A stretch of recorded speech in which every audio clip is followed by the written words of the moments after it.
Hello students, Soumen education official চ্যানেলে তোমাদের স্বাগত জানাই।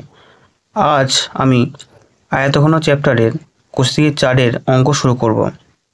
তা শুরু করার আগে এই চ্যাপ্টারে কিছু বেসিক থিওরি এবং কনসেপ্ট জেনে রাখতে হবে, তাহলে অঙ্ক করতে সুবিধা হবে।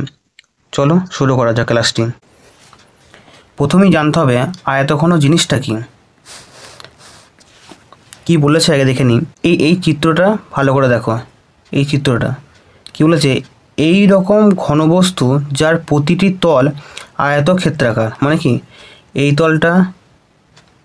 তলটা প্রতিটা তল কি আয়তক্ষেত্রাকার এবং বিপরীত তলগুলি দৈর্ঘ্য ও প্রস্থ সমান।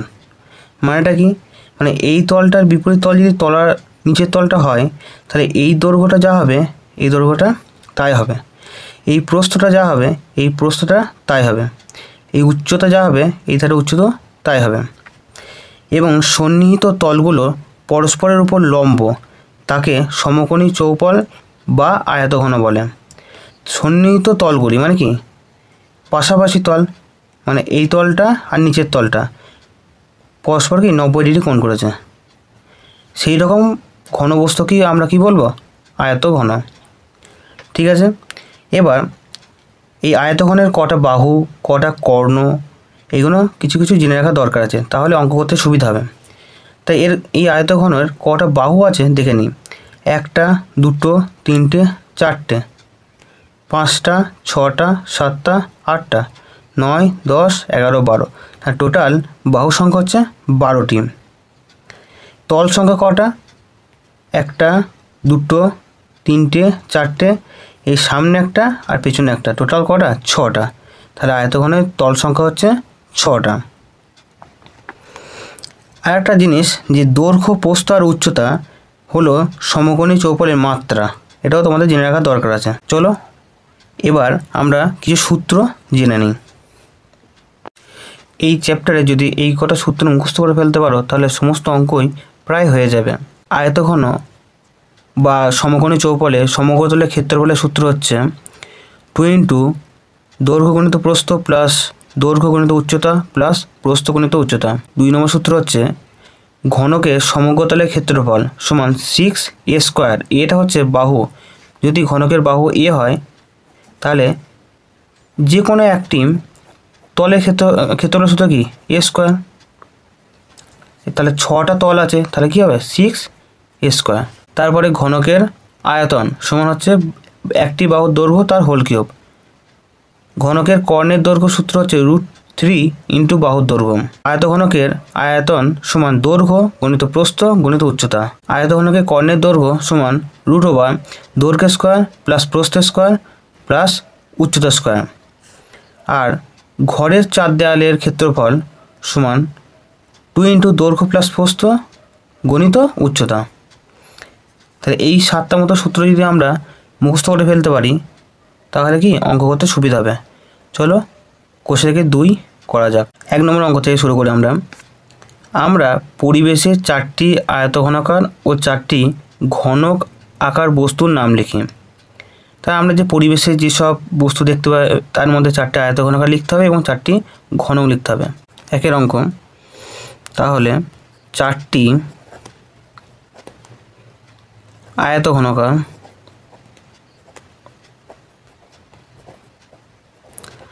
বস্তু নাম হলো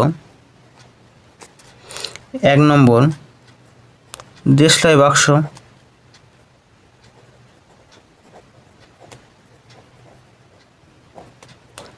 2 নম্বর ইট, তো আমরা প্রায়ই দেখি সেটা আয়তঘনাকার মতোই দেখতে। 3 নম্বর বই, 4 নম্বর ডাস্টার। এই 4টে হচ্ছে আয়তঘনাকার বস্তু, আর 4টে ঘনক আকার বস্তু বলেছে।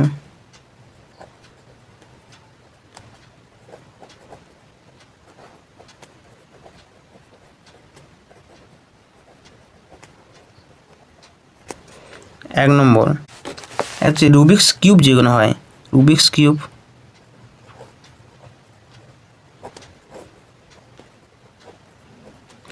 2 নম্বর লুডোর ছক্কা,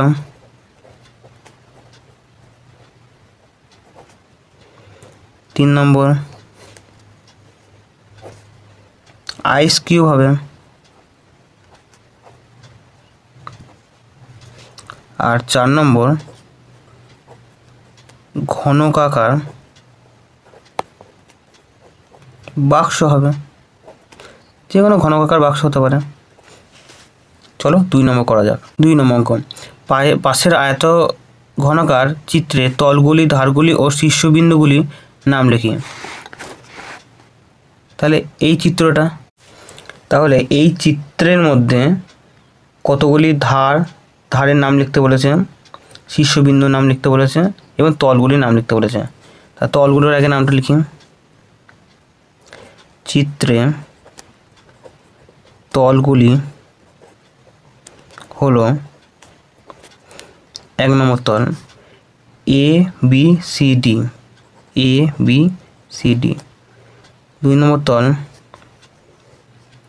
ডি এফ ই এ, ডি এফ ই এ। 3 নম্বর তল F E G H, F E H G করি, সুবিধা হবে সেটা বুঝতে। 4 নম্বর তল সি জি এইচ বি। 5 নম্বর তল ডি এফ জি সি এবং 5 নম্বর তল এ ই এইচ বি। এটা হচ্ছে তল সংখ্যা করা হলো। এবার আমরা করি ধারগুলি। হ্যাঁ, তলের মোট কটা আছে? 6টি। ধার কী কী? এইগুলো ডি সি একটা ধার, এ ডি একটা ধার, এ বি একটা ধার, বি সি একটা ধার। এইগুলো হচ্ছে ধার, একটা কি ধার। তাহলে A B comma B C comma C D comma A D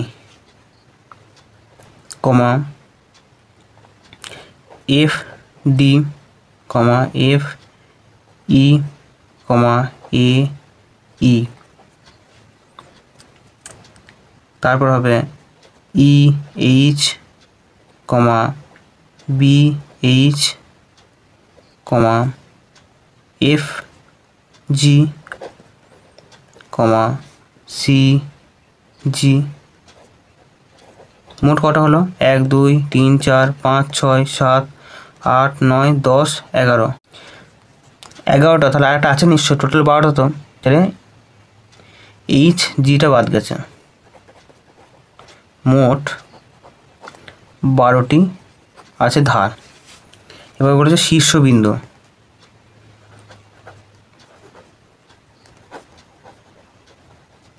কটা আছে? A B C D E F G H, এই 8টা হচ্ছে শীর্ষবিন্দু। A comma B C D E F G H, এই 8টি, মোট 8টি শীর্ষবিন্দু। তাহলে কী কী পেলাম? তল সংখ্যা 6টি, ধার সংখ্যা 12টি এবং শীর্ষবিন্দু 8টি। চলো পরের অঙ্কটা করা যাক। 3 নম্বরটা কী বলেছে দেখি। বলেছে একটি সমকোণী চৌপলাকার ঘরের দৈর্ঘ্য প্রস্থ উচ্চতা যথাক্রমে 5 মিটার, 4 মিটার ও 3 মিটার হলে ওই ঘরে সবচেয়ে লম্বা যে দণ্ড রাখা যাবে তার দৈর্ঘ্য নির্ণয় করি। তাহলে যেহেতু লম্বার দণ্ড বলেছে সবচেয়ে লম্বা, তাহলে এটা কর্ণের দৈর্ঘ্যটা বার করতে বলেছে। তা আমরা তো আগেই দেখেছি কর্ণের দৈর্ঘ্যের সূত্র আয়তঘনাকার বা সমকোণী চৌপলে √ দৈর্ঘ্য স্কোয়ার প্লাস প্রস্থ স্কোয়ার প্লাস উচ্চতা স্কোয়ার। ওই সূত্রটা ফেলে দিলেই আমরা উত্তর পেয়ে যাব। চলো করা যাক। সমকোণী চৌপলাকার ঘরের দৈর্ঘ্য সমান 5 মিটার, প্রস্থ সমান 4 মিটার এবং উচ্চতা সমান 3 মিটার। তাহলে আমরা জানি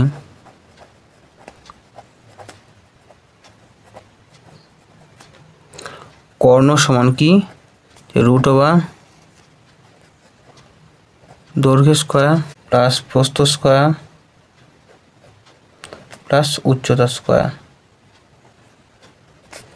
দৈর্ঘ্য কত বলেছে? 5 স্কোয়ার, প্রস্থ 4 স্কোয়ার, উচ্চতা 3 স্কোয়ার।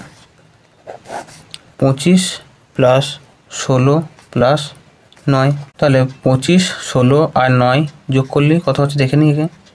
9 আর 6 15, 15 আর 5 20, শূন্য হাতে আছে 2, 1 আর 2 3 আর হাতে 2 আছে, তাহলে 50 রুট ওভার 50 মানে 5√2 একক।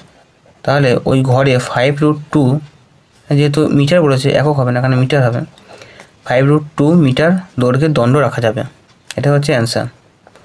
চলো তারপরে অঙ্কটা করা যাক। 4 অঙ্ক। একটি ঘনকের একটি তলের ক্ষেত্রফল 64 বর্গমিটার হলে ঘনকটির আয়তন নির্ণয় করি।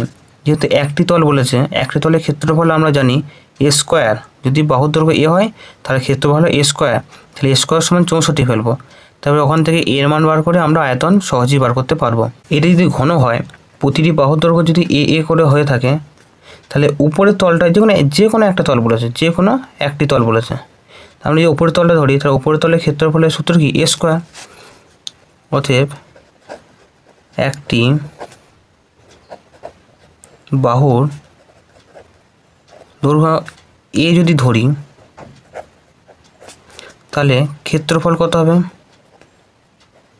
এখানে ক্ষেত্রফল বলতে যে কোনো একটি তল বলেছে, তাহলে এ স্কোয়ার বর্গমিটার। ঠিক আছে, তাহলে এ স্কোয়ার সমানই বলেছে 64, তাহলে এ স্কোয়ার সমান কী হবে? 8 স্কোয়ার। তাহলে এ সমান হবে 8, তাহলে কি প্রতিটি বাহুর দৈর্ঘ্য কত করে হলো? 8 মিটার করে হলো। তাহলে ঘনকের আয়তন বলেছে যেহেতু, তাহলে আয়তনের সূত্র কি? অতএব ঘনকটির আয়তন সমান কি? এ কিউব বা বাহুর হোল কিউব, তাহলে এ সমান 8, তার 8-এর হোল কিউব 512 ঘনমিটার। এটা কি অ্যান্সার। চলো তারপরে অঙ্কটা করা যাক। কি বলেছে দেখি। আমাদের বকুলতলা গ্রামে 2 মিটার চওড়া এবং 8 ডেসিমিটার গভীর একটা খাল কাটা হয়েছে। যদি মোট 240 ঘনমিটার মাটি কাটা হয়ে থাকে তবে খালটি কত লম্বা হিসাব করে দেখি। তাহলে যেহেতু এটা কি 2 মিটার বলেছে, এখানে ডেসিমিটার বলেছে, এখানে কি বলেছে? ঘনমিটার, তাই তো? তাহলে এই ডেসিমিটারটাকে প্রথমে আমরা মিটারে কনভার্ট করতে হবে, তারপর অঙ্কটি করতে হবে। চলো করা যাক। যেহেতু খালটির লম্বা বার করতে বলেছে, তাহলে ধরি খালটির লম্বা সমান x মিটার, চওড়া বলে দিয়েছে 2 মিটার এবং গভীরতা বলেছে 8 ডেসিমিটার। তাহলে 8 ডেসিমিটারটাকে মিটার করতে গেলে 10 দিয়ে ভাগ করতে হয়, তাহলে 8/10 মিটার। তাহলে এই আয়তঘনাকার যে খালটি আয়তন বার করি, তাহলে দৈর্ঘ্য গণিত প্রস্থ গণিত উচ্চতা আমরা জানি, তাহলে x = 2 ইন্টু এটা সমান বলে দিয়েছে 240 ঘনমিটার, তাই এটা সমান এটা। এবার আমরা x এর মানটা বার করলেই পেয়ে যাব। 240 গুণিত 2টা তলায় হবে, 8/10টা এই ধারে গেলে উল্টে যাবে, তাহলে 10/8 হবে। 2 12 0 8 1 8 4 8 5 40, তাহলে x সমান হবে 150 মিটার। অতএব খালটি লম্বা হবে 150 মিটার। এটাই হচ্ছে অ্যান্সার। তারপরে অঙ্ক করা যাক। বলেছি দেখি 6টা, যে একটি ঘনকের কর্ণের দৈর্ঘ্য 4√3 সেমি হলে ঘনকটির সমগ্র তলের ক্ষেত্রফল হিসাব করে লিখি। তাহলে ঘনকের কর্ণের দৈর্ঘ্যের সূত্র এখানে জানতে হবে। তাহলে ঘনকের কর্ণের দৈর্ঘ্য সূত্র হচ্ছে a√3। বাহুর দৈর্ঘ্য যদি a হয় তাহলে a√3, এবং যেহেতু কর্ণের দৈর্ঘ্য বলে দিয়েছে সেখান থেকে আমরা বাহুর দৈর্ঘ্য খুব সহজেই বার করতে পারবো। চলো করা যাক অঙ্কটা। ধরি ঘনকের বাহুর দৈর্ঘ্য সমান a সেমি, অতএব কর্ণ সমান কী হবে a√3 সেমি। আমরা সূত্রে জেনেছি, অতএব শর্তে a√3 সমান বলে দিয়েছে 4√3। তাহলে এখান থেকে আমরা √3 কেটে দিলে কী হবে, a সমান 4। তাহলে বাহুর দৈর্ঘ্য পেয়ে গিয়েছি কি 4। অতএব ঘনকের সমগ্র তলের ক্ষেত্রফল বার করতে বলেছে। সমগ্র তলের ক্ষেত্রফলের সূত্র কি 6 ইন্টু বাহুর দৈর্ঘ্য হোল স্কোয়ার, তা 6a স্কোয়ার। 6a স্কোয়ার এই জায়গায় আমরা কী পেয়েছি 4, 6 ইন্টু 4 স্কোয়ার, 6 ইন্টু 4 4 16, 16 6 96 বর্গ সেমি। তাহলে ঘনকটির সমগ্রতার ক্ষেত্রফল হবে 96 বর্গ সেমি। এটা হচ্ছে অ্যান্সার। যদি আমার এই ভিডিওটি ভালো লেগে থাকে তাহলে তোমরা এই চ্যানেলটিতে সাবস্ক্রাইব করে এবং এই ভিডিওতে লাইক করে আমার পাশে থাকো।